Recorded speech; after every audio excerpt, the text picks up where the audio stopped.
नमस्कार, मैं श्यामगिरी। आप देख रहे हैं टीएफडी इंडिया न्यूज 24। टीएफडी इंडिया न्यूज 24 में आप सभी दर्शकों का स्वागत है। मोदी सरकार बड़ी मुश्किल में आ गई। अब अब तो यह कहना पड़ेगा कि इतनी बड़ी मुश्किल का दौर नरेंद्र मोदी ने नहीं देखा होगा। ईरान इजराइल का जंग हो रहा है, लेकिन मुश्किल में कई सारे देश आ रहे हैं, जिसमें भारत भी शामिल है। और भारत का तो रुख ही अलग है, ईरान के साथ है नहीं भारत। भारत इजराइल के साथ है, सरकार साथ है। अब देश का बात इसमें नहीं कह सकते, सरकार साथ है, लेकिन सरकार मुश्किल में है। बहुत सारे तथ्य आपको बताऊंगा, लेकिन इस बीच जो बड़ी खबर आ रही है कि ईरान के ताबड़तोड़ हमले से अमेरिका पूरी तरह से बर्बाद होता हुआ नजर आ रहा है। तकरीबन 500 कमांडोज उसके मारे गए हैं अमेरिका के। ईरान ने यह दावा किया है। अब डेड बॉडी जो है अमेरिका के, वह अमेरिका पहुंचना शुरू हो गया है। और जैसे जैसे अमेरिका पहुंच रहा है, ट्रंप का के विरोध में जनता आती जा रही है और बहुत सारे सवाल प्रश्न उठ खड़े होते जा रहे हैं। और नरेंद्र मोदी सरकार कुछ फैसले नहीं कर पा रही है, और फैसले नहीं कर पा रही है तो भारत का स्टैंड नहीं पता चल पा रहा है। मैं ईरान और अमेरिका के उस दावे को भी आप दर्शकों को बताऊंगा किसने क्या बयान दिया है, लेकिन हमारे होम मिनिस्ट्री ने, हमारे देश की सरकार ने भारत के सभी राज्यों को एक एडवाइजरी जारी की है, जो बहुत चौंका रही है और शर्मसार भी करने वाली है। कह रहे हैं कि जो इजराइल विरोधी हैं, जो ईरान परस्त जो हैं भारत में, उनकी हरकतों पर नजर बनाए रखे। ईरान परस्त समझ नहीं आता मोदी क्या परस्त है नहीं है। बड़ी शर्म महसूस होती है। यह सरकार के रवैये शर्मसार करने वाले हैं, इससे इनकार नहीं किया जा सकता। लेकिन अमेरिका जो अपने आप को बहुत शक्तिशाली मानता था, और था भी और है भी, इसमें कोई शक नहीं है, ट्रंप की तानाशाहियों ने उस शान शौकत पर सवाल खड़ा करा दिया। अब सोचिए कि एक ईरान ने अमेरिका के 500 सैनिकों को मार गिराया। ईरान ने, अमेरिका का, कितनी शर्म की बात है। और ईरान ने जो तबाही मचाई है, बिल्कुल रुकने का नाम नहीं ले रहा है। लेकिन अब अमेरिका बल्कि कंप्रोमाइज करने को तैयार होता हुआ नजर आ रहा है, क्योंकि ट्रंप के तरफ से सारे बयान आ रहे हैं कि ईरान हमें कह रहा है, लेकिन ईरान कह रहा है कि हम नहीं रुके, हम नहीं बंद करने वाले हैं, हम तो आर पार कर रहे हैं, या खत्म हो जाएंगे या खत्म कर देंगे। जब कोई जंग इस स्टेज पे आ जाए कि खत्म हो जाएंगे या खत्म कर देंगे, तो उसका अंत नहीं होता, वह बहुत घातक हो जाता है। ऐसे में मोदी को संकट में डाल दिया है ईरान इजराइल के वार ने। बहुत संकट में सरकार को डाल दिया है। सरकार पर हजारों सवाल भी खड़े हो रहे हैं, बैठकों का दौर भी चल रहा है, लेकिन फैसले लेने की साहस और ताकत नहीं दिख रही है हमारी सरकार के अंदर। यह शर्म की बात है। अमेरिका को ईरान ने कहीं का भी नहीं छोड़ा है। यह बात कहने में किसी को भी पछतावा नहीं होगा, क्योंकि छठी का दूध याद दिला दिया है अमेरिका ने। यह सच्चाई है। अब कुछ बयान जो ट्रंप के तरफ से भी आ रहे हैं, ईरान के तरफ से भी आ रहे हैं, आप दर्शकों को बताऊं कि अमेरिकी राष्ट्रपति डोनाल्ड ट्रंप ने बयान दिया है कि हमारा सैन्य अभियान पूरी ताकत के साथ जारी है। बड़ी ध्यान से गौर से सुनिए, हमारा सैन्य अभियान पूरी ताकत के साथ जारी है। दुर्भाग्य से संभव है कि और अमेरिकी लोगों की जाने जाए।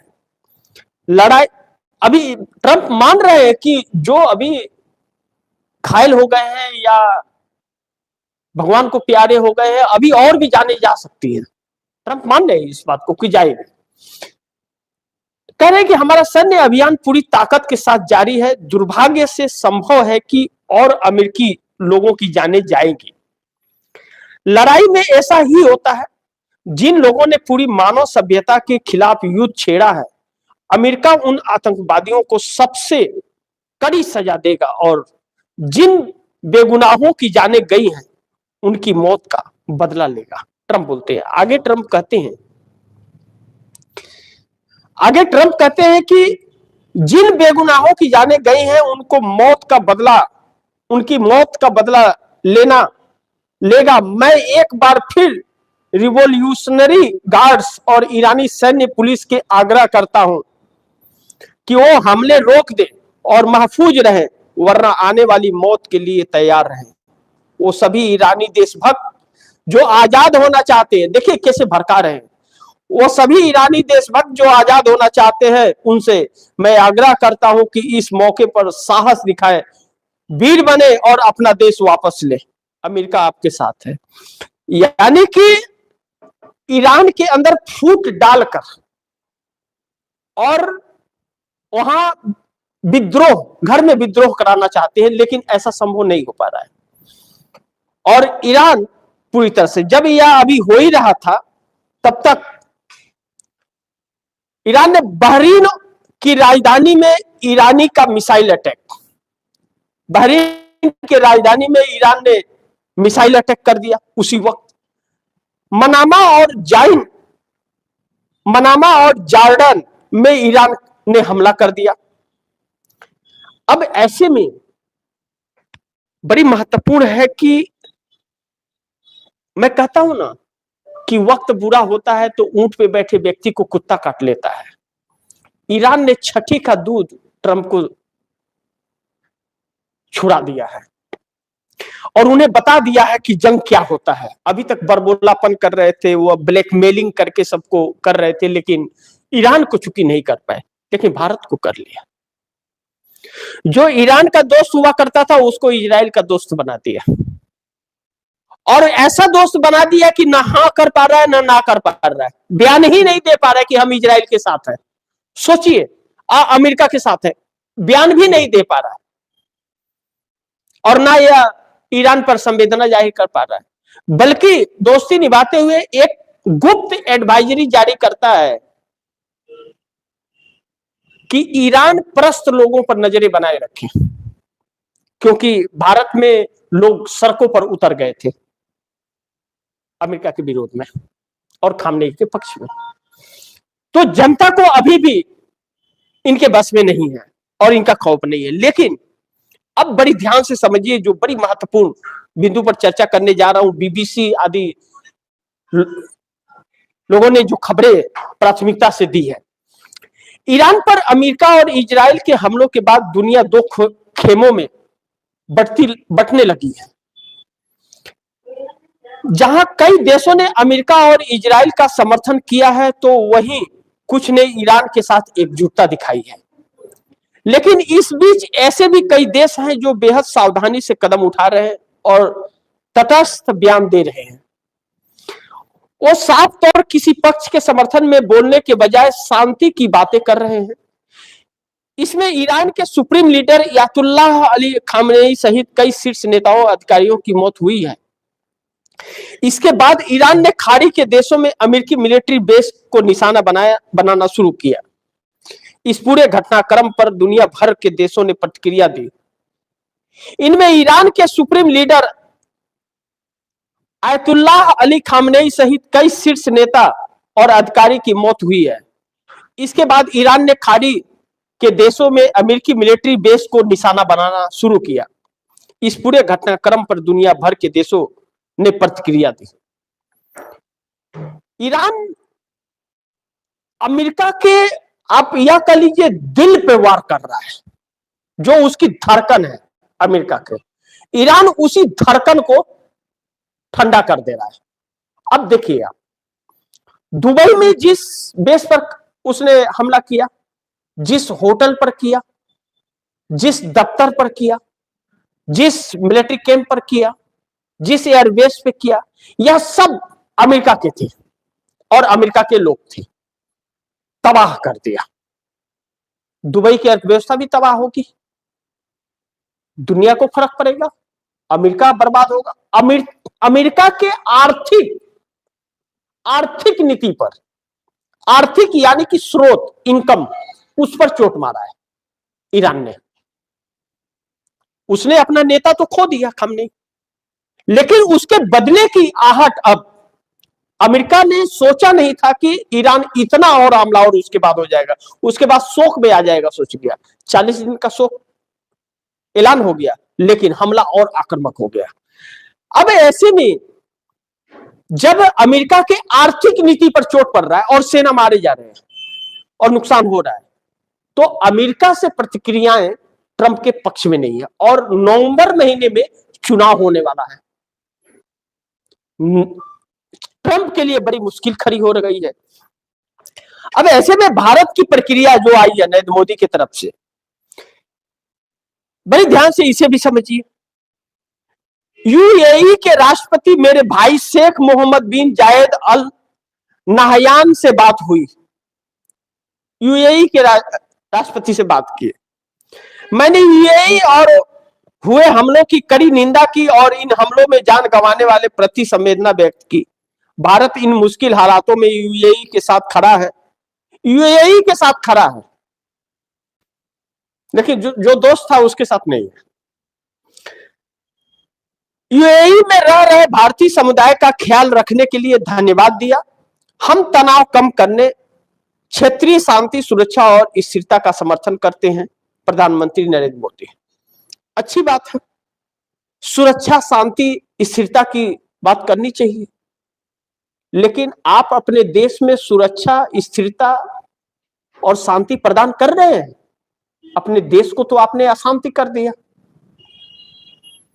और चंद दिन के आपके दोस्त को आप शांति की कामना करते हैं।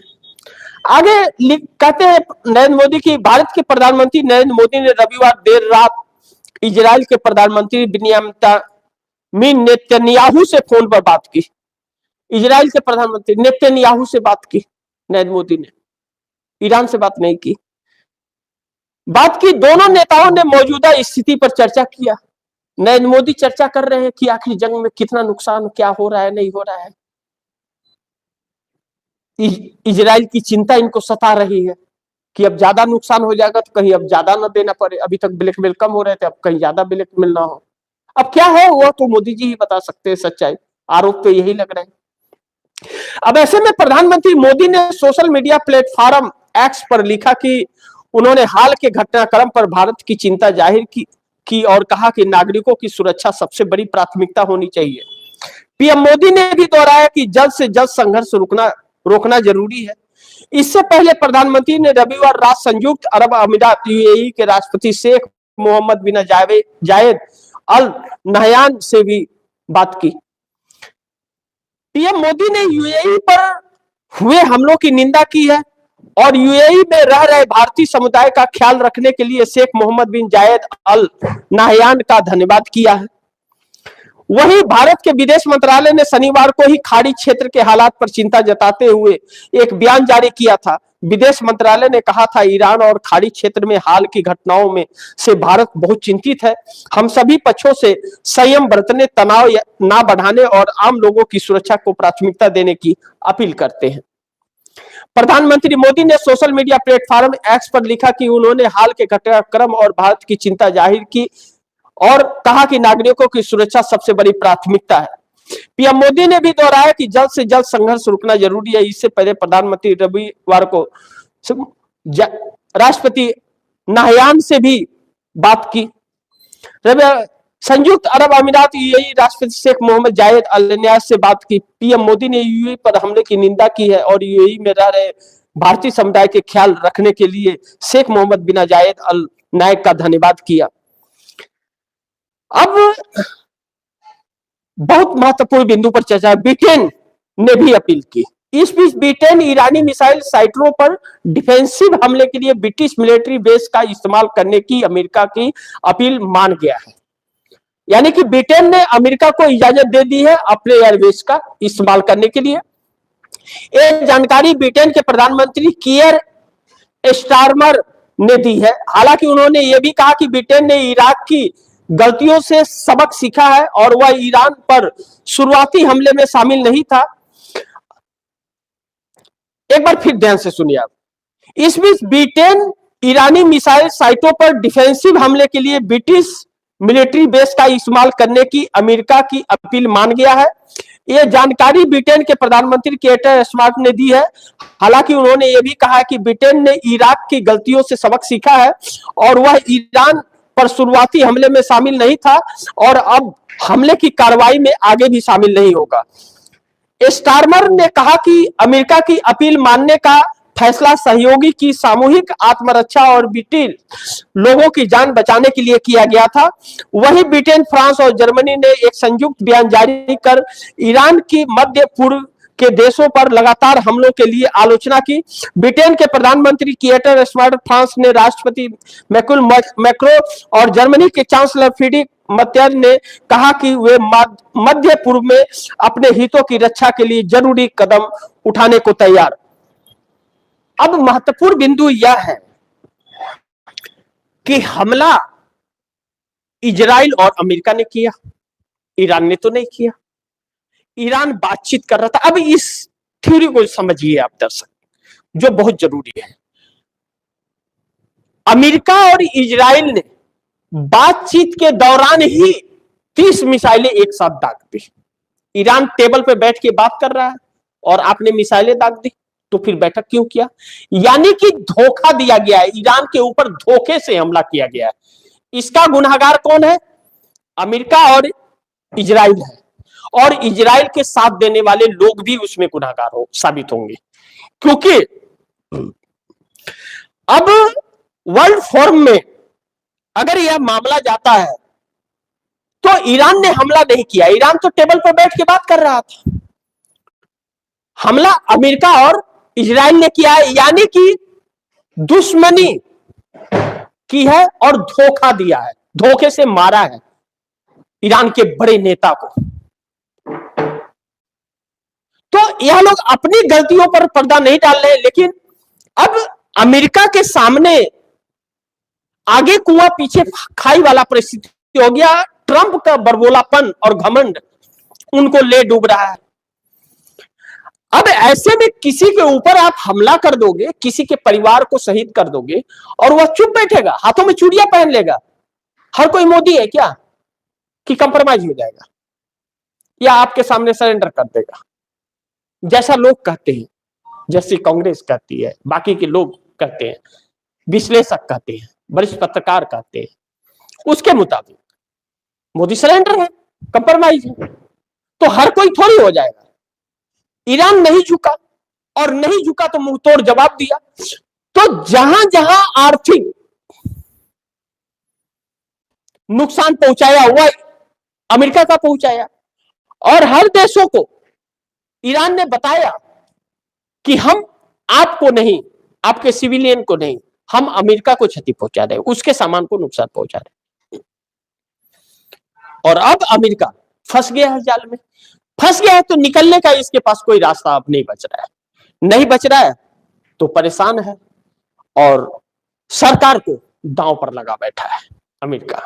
देखना यह होगा कि ईरान झुकने को तैयार नहीं है और अमेरिका बार बार ईरान में लोगों को भड़काने की कोशिश कर रहा है, वह सफल नहीं हो पा रहा है। बार बार कह रहा है कि ईरान हमसे बात करना चाहता है, ईरान लेकिन बात करने को तैयार। ईरान की तरफ से बयान आ रहा है हमें कोई बात नहीं करना है, आर पार मरो या मारो वाली हालत है।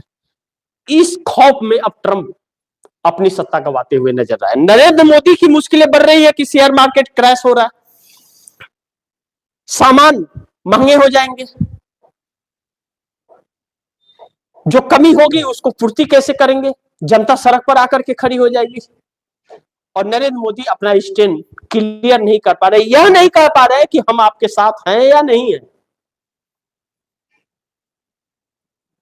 तो देखते हैं आगे क्या होता है। जो भी होगा खबरें आप दर्शकों तक लाता रहूंगा और ईरान इजराइल को लेकर के लगातार टीएफडी इंडिया न्यूज़ 24 पर लाइव चल रहा है, आप लोग देखते रहिए, बहुत सारी सूचनाएं उसमें मिलती रहेगी आप लोगों को। और गुजारिश करूंगा इस खबर को ज्यादा से ज्यादा शेयर कीजिए, अपने दोस्तों को भी कहिए आगे शेयर करें। आपने अगर टीएफडी इंडिया न्यूज़ 24 को सब्सक्राइब नहीं किया, सब्सक्राइब कर लीजिए, अपने दोस्तों को भी कहिएगा सब्सक्राइब करें। मिलते हैं अगली खबर के साथ, तब तक के लिए नमस्कार।